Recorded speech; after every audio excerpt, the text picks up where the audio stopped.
আসলাম একটা সেই রকম একটা জায়গার মধ্যে। না লাইভ দিন নেটওয়ার্কে নাই কেন লাইভে মিয়া আনকমন না এটা। বাংলাদেশ হলে না কথা আছে নেটওয়ার্ক নাই, এটা তো বাংলাদেশের বাইরে আছে আমরা এখন। আল্লাহ আল্লাহ সেই করে জায়গাটার নাম জানি কি তা?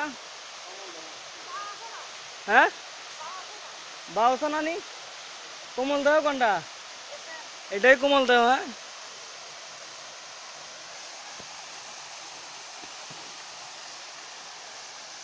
জীবন মানে তো